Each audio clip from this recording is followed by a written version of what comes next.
मौजूदगी शाहीन बाग में है और आप मेरे पीछे शाहीन बाग की बड़ी मस्जिद को भी देख सकते हैं।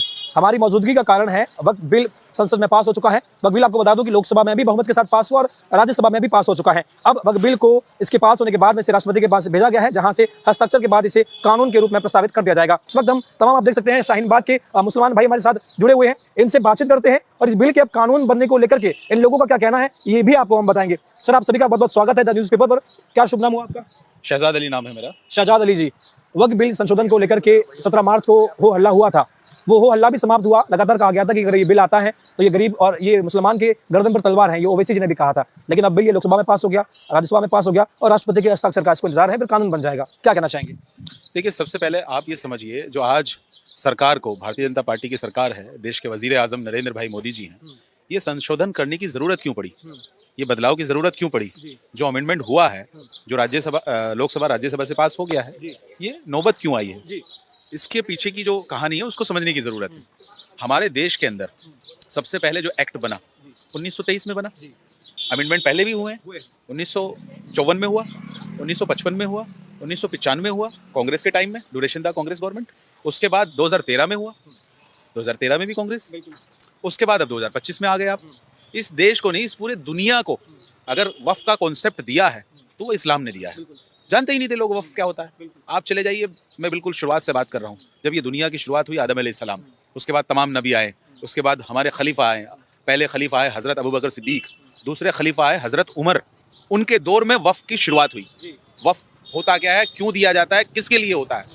आदमी अपनी ज़मीन, अपनी जायदाद जो वक्फ करता है अल्लाह के नाम पर, यानी दान करता है, वो करता है मिस्कीनों के लिए, वो करता है गरीबों के लिए, वो करता है दबे कुचले लोगों के लिए, जो शिक्षा के क्षेत्र में, जो समाज के एतबार से, कारोबार एतबार में, हर चीज़ में पिछड़े हुए हैं, जो महिलाएं बेवा हैं, जो बच्चे यतीम हैं, उनके लिए वो अपनी प्रॉपर्टी, अपनी जायदाद जो आदमी देकर जाता है, यानी वक्फ करके जाता है, दान देकर जाता है, वो इसलिए देकर जाता है कि उस ज़मीन से वो जो तबका है, वो महिलाएं हैं, बच्चे हैं, वो यतीम हैं, वो कमज़ोर हैं, दबे कुचले हैं, वो पिछड़े हैं, उन लोगों को उस ज़मीन से फैज़ पहुँचे, फ़ायदा पहुँचे। और फ़ायदा कैसे पहुँचेगा?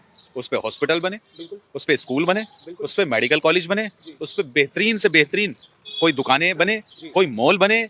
ऐसा काम जो समाज का कल्याण हो सके, ऐसा काम जिससे समाज का जो अब तबका पिछड़ा हुआ है, जिसकी बात देश के वजीर आजम नरेंद्र भाई मोदी जी करते हैं, पिछड़े हुए आखिरी आदमी की बात करते हैं, जो उसका अपलिफ्टमेंट हो सके, यानी वो आर्थिक स्थिति से अपनी शिक्षा की स्थिति में सुधार हो सके, वो भी मेन स्ट्रीम के साथ में आके कंधे से कंधा मिलाकर चल सके। यही बात मोदी जी समझा रहे हैं, अमित शाह जी समझा रहे हैं, तमाम जो अल्पसंख्यक मंत्री हैं रिजू जी वो भी समझा रहे हैं कि इस बिल से तमाम गरीब और यतीम लोगों को फायदा होगा। लेकिन विपक्ष के लोग, अब कांग्रेस सरकार तो कह रही है कि हम हाईकोर्ट जा रहे हैं, इस बिल के खिलाफ में जा रहे हैं, ये मुसलमानों पर थोपा जा रहा है, उन्हें दबाया जा रहा है, इस प्रकार की बातें कही जा रही है।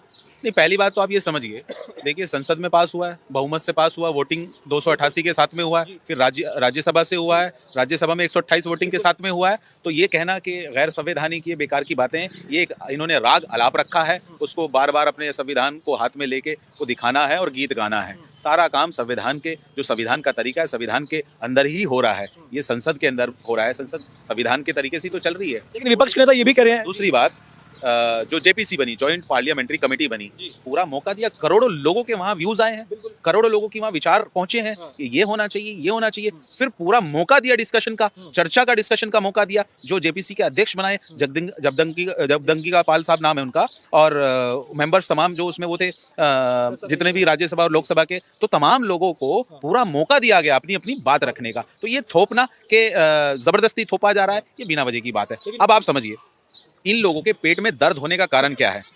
जो मरोड़ा सा मार रहा है ना पेट के अंदर, वो दर्द सा जो हो रहा है, वो क्यों हो रहा है, ये समझिए आप। 60 साल, कमोबेश 1 आध साल कांग्रेस राज किया है। कांग्रेस के टाइम में जितने चेयरमैन रहे हैं, जितने मेंबर रहे हैं वक्फ बोर्ड के, जितने मुतवल्ली रहे हैं, इन्होंने वक्फ बोर्ड की प्रॉपर्टी को लूट के खाया है। आप देखिए, आज ओवैसी साहब चिल्ला रहे हैं, बड़ी हमदर्दी दिखा रहे हैं मुसलमानों के लिए, वो खुद 4-5 हज़ार करोड़ की वक्फ की प्रॉपर्टी पे कब्जा करके बैठे हैं। जो ये इधर एक मुस्लिम पर्सनल लॉ बोर्ड है, जो ये एनजीओ ये गीत गा रहे हैं, इससे पहले तो कभी ये जागे नहीं है, तमाम प्रॉपर्टी पे कब्जा हुआ है। आज ये अमेंडमेंट हो रहा है तो बड़ा दर्द हो रहा है। दर्द इसलिए हो रहा है, ये भी उस वक्फ की प्रॉपर्टी पे जो जैसे सांप बैठ जाता है ना कुंडली मार के, ऐसे ही बैठे हुए हैं कि अब कहीं जांच ना हो जाए। जांच होगी तो ये जेल जाएंगे। इसी तरह से जो और ये मदनियन टीम है, इधर ये ओवैसियन टीम है, इधर ये मुस्लिम पर्सनल लॉ बोर्ड है, तो दर्द इन्हीं लोगों के, खास ये जो परिवार हैं चंद, ये कहिए खानदान है, इन लोगों के पेट में दर्द हो रहा है। और ये चाहते क्या थे, इनकी मंशा क्या थी? इनकी मंशा थी जो इस देश का शरीफ गरीब मुसलमान है उसको ये बहला फुसला के, गुमराह करके, उकसा के रोड पे लेके आने की इनकी मंशा थी कि वो रोड पे आ जाए और रोड पे आके लाठी डंडा वो खाए, मुकदमे वो खाए, जेल में वो जाए और भूखे उनके बच्चे भूखे मरे और मलाई ये खाएं वक्फ बोर्ड की। वजीर साहब तो बिल फाड़ दी, इतने खिलाफत के देखिए तो मुसलमानों पर जैसे कि तलवार चल गई है, बिल फाड़ दिया कि हम तो नहीं मानेंगे कानून। ये बौखलाहट है उनकी। इतने ही हमदर्द हैं तो जाके देखिए हैदराबाद के अंदर जिस वक्फ प्रॉपर्टी के ऊपर उनके कॉलेज और स्कूल जो बने हुए हैं, लाखों रुपए फीस के लेते हैं, वो कौम के ऊपर कोई एहसान कर रहे हैं?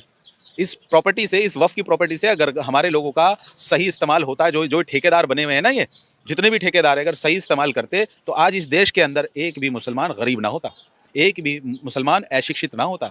आज लिटरेसी रेट 10-12% भी हमारा ग्रेजुएशन डाटा नहीं है, 90% इलिटरेसी है। पढ़ा क्यों नहीं पढ़ा? कहीं खोलना चाहिए था, कोई स्कूल कोई कॉलेज खोलना चाहिए। कहीं ना कहीं साजिश की गई ना, और कांग्रेस के टाइम में ये सारा हुआ। आज देखिए कांग्रेस जो मुसलमानों की हितैषी बन रही है, सारा करा धरा तो उसी का है। और वो लेफ्ट के लोग, वो भी चिल्ला चिल्ला के मैं बात कर रहे हैं, वो तो जो कहते हैं धर्म एक अफीम है, हाँ? वो तो धर्म के ही खिलाफ है। इस्लाम तो छोड़िए, सारे धर्म के ही खिलाफ हैं। उन्हें बड़ी एकदम हमदर्दी और मोहब्बत अलग चल रहा है, बोले जहां हमें कुछ मिल जाए वहां लग जाओ। समझिए, ये सारे इनके ढकोसले हैं। इन्हें अपनी जो जमीन है वो खिसकती हुई नजर आ रही है और दर्द इनके पेट में इसलिए हो रहा है जो हजारों करोड़ रुपए की जो प्रॉपर्टी है कब्जा के बैठे हैं। अब कल आप देखिए जो हमारे राज्यसभा के मेंबर हैं गुलाम अली खटाना साहब, उन्होंने राज्यसभा में कहा खुल के कि अब इसकी जांच होनी चाहिए। मोदी जी से दरखास्त की है, जो देश के हमारे गृह मंत्री साहब हैं अमित शाह साहब, उनसे कहा है कि सीबीआई की जल्दी से जल्दी इनकी जांच करानी चाहिए। अब जांच होते ही आप देखना इनका क्या हाल होगा, ये जेल जाएंगे। उन्होंने सरकार पर जी, ये उन गरीब मुसलमानों की, उन कमजोर लोगों की आह है, उनकी बद्दुआ है। ये इस देश, इस दुनिया का मालिक अल्लाह है। इस दुनिया को जो चला रहा है वो अल्लाह चला रहा है, वो ईश्वर चला रहा है। आप देखिए जैसे म्यांमार में आपने देखा ना किस तरह से जुल्म हुआ मुसलमानों के ऊपर, यानी पूरी इंसानियत के साथ। एक तबका मुसलमान है, वहाँ और भी इंसान है, लेकिन खास करके मुसलमानों के साथ जब जुल्म हद से ज्यादा बढ़ता है तो फिर जो है ना, जब अल्लाह की लाठी चलती है ना तो उसमें आवाज नहीं होती। तो आज ये जो मोदी जी से काम ले रहा है ना अल्लाह, ये मोदी जी अपने आप थोड़ी कर रहे हैं, उनके दिल और दिमाग में अल्लाह डाल रहा है। आदम की औलाद हैं हम सब, मोदी जी भी आदम की औलाद हैं। जब चर्चा हो रही थी तभी भाजपा ने कहा कि भाई 2013 में कांग्रेस ने अचानक से जब इसे मालूम चला कि अब सत्ता से बाहर हो सकती हैं तो मुसलमान वोट बैंक को खुश करने के लिए 123 प्रॉपर्टी वक्फ को दे दी। ये एक तरीके से भाजपा कहना चाह रही है कि एक बहुत बड़ा घोटाला किया गया है। वक्फ के बड़े बड़े लोग और कांग्रेस के बड़े बड़े राजनेताओं ने मिलकर के एक बहुत बड़ा घोटाला किया है। दिल्ली का ही आंकड़ा बता देता हूँ। दिल्ली के अंदर 11 साल कमोबेश केजरीवाल की सरकार रही है। चेयरमैन अमानतुल्लाह खान रहा है 2 बार लगातार। दिल्ली के अंदर आप ये डाटा अपने लेवल पे भी सर्वे करना है, मैं आपसे ये दरखास्त कर रहा हूँ। आप चौथे पिलर हैं इस देश के, आपका भी बड़ा रोल है, तो ये मेरी आपसे दरखास्त है, आप इस पे सर्वे जरूर करना मेरे कहने से। दिल्ली के अंदर 600 कब्रिस्तान थे। कितने? इन 11 साल से पहले दिल्ली में सरकार केजरीवाल की आने से पहले सरकार 11 साल रही, अब सरकार चली गई, दिल्ली के अंदर 86 कब्रिस्तान बचे हैं। कहाँ गए 514 कब्रिस्तान? जवाब दे दें। उनके जो पूर्व चेयरमैन है, जो पूर्व सीएम रहे हैं दिल्ली के केजरीवाल साहब, या उनके मंत्री बेच खाए, हाँ? वो गरीबों का, यतीमों का, कब्रिस्तानों को बेच खाया। कहाँ से आगे इनके पास ये दौलत है? लेकिन फिर भी मुसलमान खजाना मिला था क्या? वो गड़ा हुआ कोई देग मिल गई थी क्या खजाने की?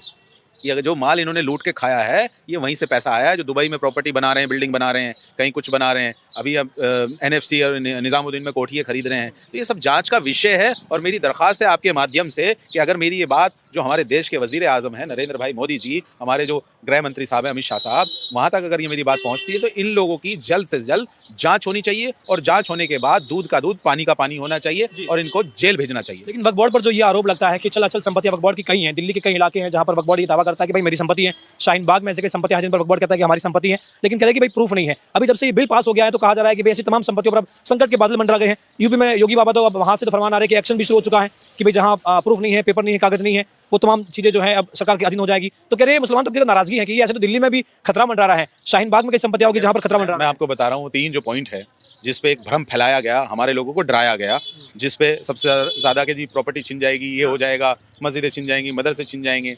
पहले नंबर पे जो बात हो रही थी कि जी सारी पावर डीएम को दी जाएगी, वो सरकार ने मान लिया है। वो जैसे चल रहा था ऐसे ही चलेगा। मुतवल्ली जैसे चला, मुतवल्ली होता है मैनेजर जो केयर टेकर जो होता है, वो चला जैसे चल रहा था ऐसे ही चलेगा। तो वो डीएम वाली बात मान ली है सरकार ने। दूसरे नंबर का जो पॉइंट था कि इसको डिजिटल करेंगे, डिजिटलीकरण करेंगे इसका, यानी डॉक्यूमेंटेशन की बात। आपको याद होगा 2006 के अंदर जो सच्चर कमेटी की जो रिपोर्ट थी, उस वक्त भी ये कहा गया था कि इसको वक्फ बोर्ड की प्रॉपर्टीज जितनी भी है उसको डिजिटलाइजेशन उसका होना चाहिए, यानी डिजिटलकरण होना चाहिए, एक पोर्टल पे उसका पूरा अपडेट होना चाहिए। इसमें क्या बुराई है भाई, बताओ इसमें क्या बुराई है? तो होना चाहिए, आज भी वही बात हुई है तो होना भी चाहिए। उसके बाद तीसरा पॉइंट था कि जो एग्जिस्टिंग प्रॉपर्टीज यानी बिल जो अभी पास हो रहा है, इससे पहले जितनी प्रॉपर्टीज है उसमें कोई छेड़छाड़ ना हो, वो बिल्कुल खुल के बोल रहे हैं। अमित शाह साहब भी बोल रहे हैं, तमाम हमारे जो मेंबर्स हैं राज्यसभा के या लोकसभा के, सबने बोला है कि उसमें कोई छेड़छाड़ नहीं होगी किसी तरह की। तीनों पॉइंट्स में बात हो गई है। उसके बाद आप देखिए, पहले खास करके पहले जो बैकवर्ड मुस्लिम है, जो पिछड़े मुस्लिम है, जो ओबीसी मुस्लिम है, उनको मेंबर नहीं बनाया जाता था। अब 2 मेंबर होंगे, मैंडेटरी 2 मेंबर बनाने ही पड़ेंगे। सारा उसमें एक सिस्टम बना दिया है, 2 महिलाएं भी होंगी, तो इसमें क्या प्रॉब्लम है? अब एक चीज उन्होंने ये रखी है उसमें कि 11 लोगों की टीम होती है स्टेट में, कमेटी की जो होती है, उसमें एक एमएलए भी होता है, एक एमपी भी होता है। हर एक स्टेट में एमपी मुस्लिम नहीं मिल पाता, जिस वजह से उन्होंने ये ऑप्शन दिया है कि उसमें गैर मुस्लिम भी मेंबर हो सकता है। चैरिटी में होगा तो वो तो कहीं ना कहीं सरकार को रिप्रेजेंट कर रहे हैं कि क्या चल रहा है क्या नहीं चल रहा है। इतनी बड़ी प्रॉपर्टी, मतलब 5-6 लाख एकड़ प्रॉपर्टी, और उसका जो उससे जो जरिया माश जो उससे पैसा कमाई जो आ रही है, वो कितनी आ रही है? 163 करोड़, 200 करोड़ भी नहीं है। आज जो बात हो रही है वो कितने की हो रही है? 12,000 करोड़ की बात हो रही है, हो सकता है उससे भी ज्यादा हो। तो किसको फायदा होगा इसका? आप वो बिल को, मैं कह रहा हूँ सबसे आपके माध्यम से, वो बिल है मेरे पास भी, आप भी उसको डाउनलोड करके आप उस सब जितने हमारे देश के मुसलमान भाई हैं उसको पढ़ें और ज़्यादा से ज़्यादा लोगों तक उसको पहुँचाएं। और पढ़ने से ही पता चलेगा उसमें है क्या नहीं है। इन लोगों के डराने में, गुमराह करने में बिल्कुल आने की आपको ज़रूरत नहीं है। ये आपके कंधे पे बंदूक रख के चलाना चाहते हैं। ये खुद बनेंगे एमपी एमएलए, इनके बच्चे पढ़ेंगे विदेशों में, और हमारे ये गरीब और शरीफ मुसलमान खाएंगे मुकदमे, डंडे खाएंगे, जेल जाएंगे। इनकी मंशा को समझिए, इनकी मंशा साफ नहीं है बिल्कुल भी। आज भी हमने देखा कि शाहीन बाग में भी फ्लैग मार्च हो रहा था, तमाम जो टुकड़ियां हैं, सैन्य बल हैं, वो भी यहाँ पर लगातार जो है वो दस्तक दे रहे थे। क्या लग रहा है, शाहीन बाग की एक इमेज बनी हुई थी कि यहाँ अगर वक्फ बिल आ जाता है तो सबसे पहले अगर कहीं धरने की संभावना है तो शाहीन बाग में कुछ भी ऐसा देखने को नहीं मिला है। एकदम बिल्कुल अमन है, पूरा जोर तरीके से आपने पूरा सर्वे भी किया होगा, देखा भी होगा, एकदम शांति है। वो चंद लोग हैं जो कोशिश कर रहे थे कि किसी तरह से उनको एक वो मोबिलाइज कर लें लोगों को, वो किसी भी तरह से उनको उकसा लें, लेकिन ऐसा हुआ नहीं है। मुसलमान समझदार, उसे समझ में आ गई, जैसे इन्होंने सीए के नाम पे कोशिश करी थी, देखा आपने, आज तक मुझे तो दिखा नहीं मेरे परिवार या रिश्तेदार की किसी की नागरिकता गई हो। अगर मैं इस देश का हूँ, मेरे बड़े पुरखे इस देश के हैं, तो मुझे क्या डरने की जरूरत है?